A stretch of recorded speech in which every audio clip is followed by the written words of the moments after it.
Can I have everybody's attention? I'm looking for the guys who murdered my wife. You gonna say welcome? You're the Oh, I'm moderator. gonna say, am I moderating? Yeah, you're moderating. I wasn't sure. So, yeah. So, welcome. This is Herbie Walker with the Walkman Podcast. This is Terrence Simmons. How y'all doing today? Yeah. So this is the first time I've ever done this before. Main camera is going to be here, but we have other cameras. But basically, we're going to start talking about this movie that we both got to see this week, which was Upgrade. And let me tell you just significance about ourselves is that we are both full-time dads, and we basically don't have a healthy outlet. So we thought that, let's talk about media. Let's talk about games, movies, music. Sick.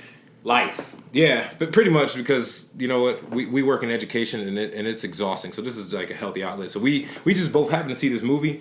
And so we got together and said, hey, let's talk about it and just share our thoughts about it. So I don't know. Terrence, you want to go first? So basically, if you see the movie, man, one, it reminds you, I really like the movie. I like the movie to the point where I was like, man, what's this movie remind me of? It reminds me of RoboCop, and let me talk to you about the plot. The plot of the movie is very simple. This guy gets injured. They actually, his wife is killed by some crazy gang similar to RoboCop.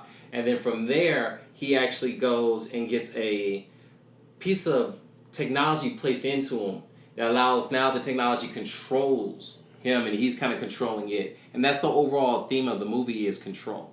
What if I told you I that's something would enable yeah. you to walk? I think so. But I kind of picked up on the whole. I understand. The system operates. You ever watch? Do you watch anime? No. Okay, because when I watched this movie, I could not shake the Ghost in the Shell theme that came off of it. So Ghost in the Shell. So for those of you who don't know, Ghost in the I've Shell. seen Ghost in the Shell, so I'm walking with you. It's just been a long time. Yeah. It's. Okay. I mean, it was back in the I would say the golden days of anime. But like Ghost in the Shell was. That's up there with Ninja Scroll. Yeah, Yeah. And even before that, but like it was the whole. That's where for me the premise started of man and machine. How do you integrate and function and how is this going to function in society and how is the world going to interpret what you're seeing, man? That's what made me think about it. But the whole thing, it's an action movie though, where I think it had that deep philosophical tone in there a little bit, but I didn't think it was enough. Like.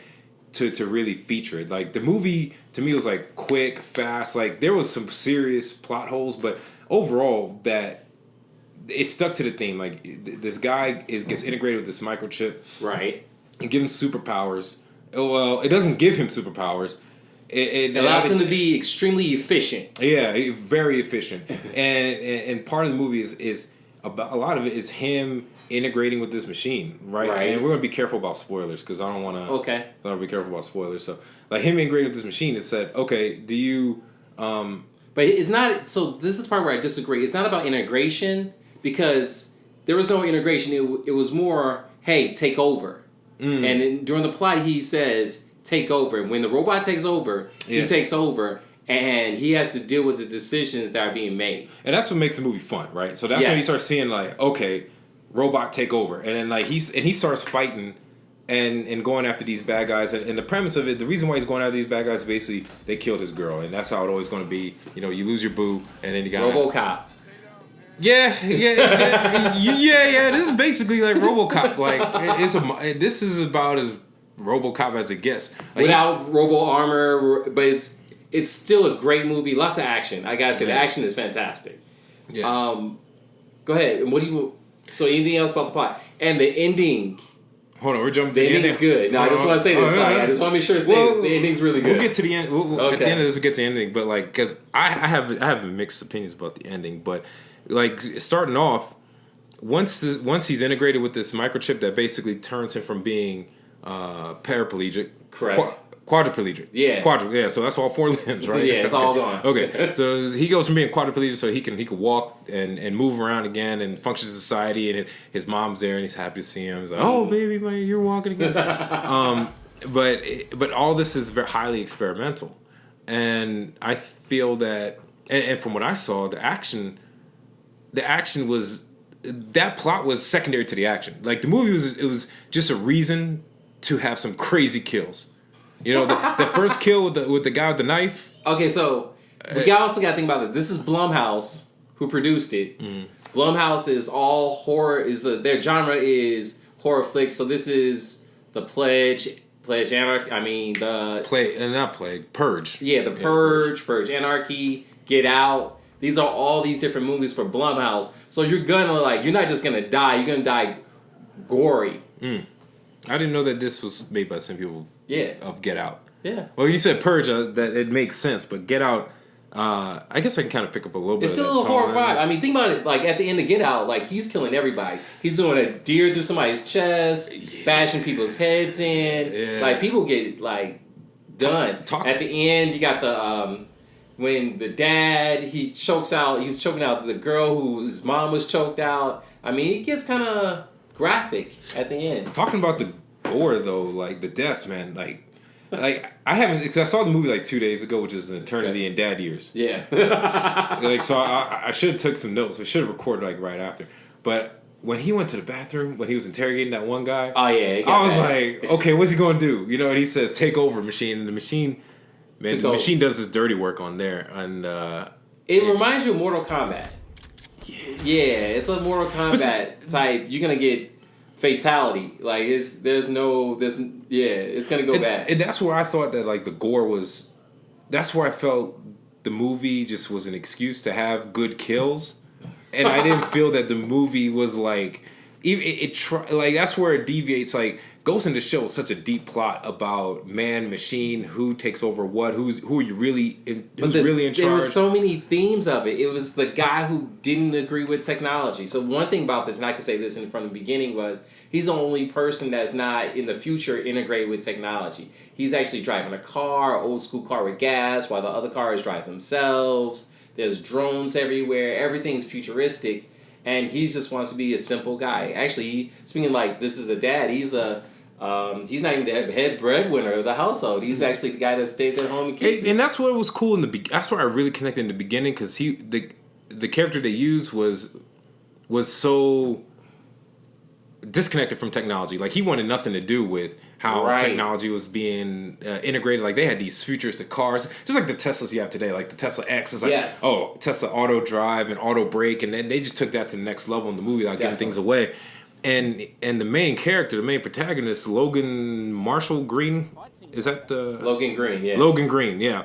And Logan Green plays Gray Trace in the movie, and Gray Trace is this old school gearhead. Yeah. You know, he likes to tinker with cars, tinker. Remind me of my dad when you take out an engine, that type of guy. Yeah, and then you can tell that he really hasn't kept up with the modern technology. But you know what was really cool about this movie is that throughout the universe of the movie, it was very clear that there was the haves and have-nots. Like the rich folk definitely had access to these fancy tech, but at the same time, the richest guy's house is so dope. Yeah, it's like I never even thought about it like that. Yeah, and then they went downstairs.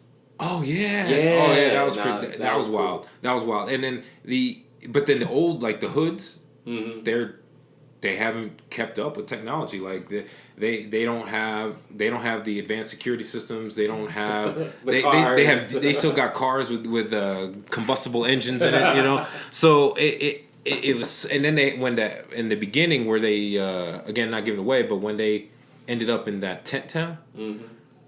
Even though they had modern medicine, and they said in the movie that they had this modern medicine that can help people recover from illnesses, and that can at the basic levels, but they didn't share that technology with the rest of the society. It was clearly like, yo, you want some, who's got it, who doesn't, right? Yeah, and I thought that was a really cool thing that they mentioned. They didn't really explore it. You just kind of observed it in the background. I want to talk about Logan Green's performance since you started talking about actors. Okay. His body language, like he's real like robot, like when the robot's on, he does a fantastic job of the robot being on. And when the robot's off, it's off. And not only him, the villains are actually like they're geared up as well. And that's one thing you could talk about from when you want to talk about technology who has not, because they got this cool gun. It's an arm gun. Well, you don't like Metroid. Like an arm cannon? Yeah. Yeah. Well, that's part of the plot. You know, sorry, spoiler warning. You can't give that away, man. Like, people ain't seen it. Like, so, yeah. It is and it's not, though. Yeah. Well, is it in the trailer? Yeah. Okay, maybe I gotta rewatch. Next time we'll Watch preference the we'll trailer. watch the trailer. That way I'll know what not to say. Yeah, and then Gray Trace, he the character, he had his enemies. So those enemies were cybernetic enhanced villains. People, yeah. They had their agenda, and varying level of technology amongst them because there was a crew. Yeah, and they didn't all have the same powers. No, they all didn't have the same power. Some people were at the top, and there were some people that were at the bottom. Did you pick up on that Agent Smith kind of vibe from the? I did. They got Matrix Agent Smith type guy he's the main antagonist in this, and he's got his own idea about it, and so like his own idea of how like that cyborg people are enhanced and are evolved humans, and so that's one thing that kind of pushes through as well. Yeah, and it all now. This is where I'm getting to the end of the movie. Okay. Where are we? Yeah, at we're right here. We're right here. So this is where the movie starts falling apart for me. Okay. After he makes it and defeats all the baddies, right? And which I thought in successive order was really good. Like the first guy he fought was semi-enhanced. He wasn't as advanced as his brother. You gotta work your way up the ladder, man. Yeah, it was like Mortal Kombat. Yeah. You just don't go up. Yeah, you just don't go to the hardest layer. Nah. You don't just go up to Shao Kahn and right. start wrecking house. You gotta show Liu Kang what's up first. And the what happened when he got to the very end, I really did feel it was a bit of it kind of a little bit of a letdown. The ending, it just tapered off for me. And this is where and I get it. This movie was a fun movie. Honestly, I feel that you go to this, you watch this film for the action. And I don't feel that you go in there looking for anything deeper than that. The plot just exists just enough to keep it going, to keep the actions and justify the action scene. Because at the end, when he had the encounter with the gentleman that actually, took out his wife, it's kind of anticlimactic for me, and so, I'm gonna hold back my rating a little bit, but you have to do a spoiler one just to kind of say what you want to say on your chest. Yeah, well, I'm okay. I don't want to spoil it because the movie just came out. So, I actually agree with you that it was because of. Ooh, it's hard to say this because when in any confrontation, it's either man versus man, man versus God, or man versus something else, or man versus self. And in those conflicts, that's what you want to see, like the big, and it goes high and then it goes low. And so that's where I feel like it tapered off. So I can see that. I see exactly where you're going. And I'm doing the best I can without saying spoilers. So that's where we're at. All right. So I don't know how you're going to rate the movie. So I saw the movie on sale. It was $5 at the Regal. I think it was like kind of like that early matinee. I think I caught it like at 10:30, 11 o'clock. Okay. So it was like $5, and then I enjoyed myself for seeing the movie that in the middle of the day. And as an academic, we're kind of figuring out our rating system here. So we're just kind of throwing things out there right now. So like in terms of academia, since Terrence and I both work in education, schools, yeah.